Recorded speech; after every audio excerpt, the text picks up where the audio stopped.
আগামী দিনের ভবিষ্যৎ আমরা কি করব এটা আমাদেরকে সিদ্ধান্ত নিতে হবে। আমরা কি এক সরকারের পতনের পর আরেক সরকারকে ক্ষমতায় আনবো কিনা? যারা ক্ষমতায় ছিল তারা চিহ্নিত, ব্যর্থ, পরাজিত।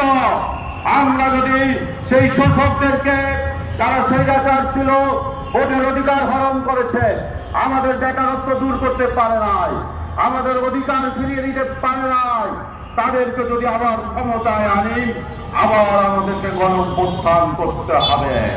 অতএব এই দেশের সকল জনগণ, ছাত্র জনতাকে আমরা আহ্বান করব, আসুন, বারবার অভ্যুত্থানের প্রয়োজন নাই। আগামী দিন যে সরকার গঠন হবে সেই সরকার যেন দেশপ্রেমিক সরকার হয়, ভারতের লেজুর ভিত্তিক সরকার না হয়।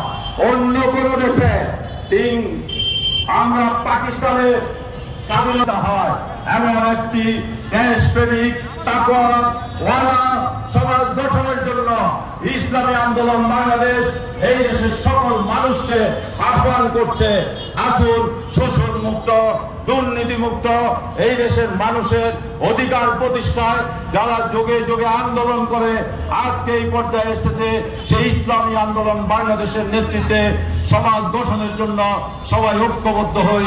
আগামী দিনে পাড়া মহল্লায় সবখানে দাওয়াতি কাজ করে সকল দেশপ্রেমিক ইমানি জনতাকে সংঘবদ্ধ করে একটি ভোটের সংগ্রামের প্রস্তুতি নেই।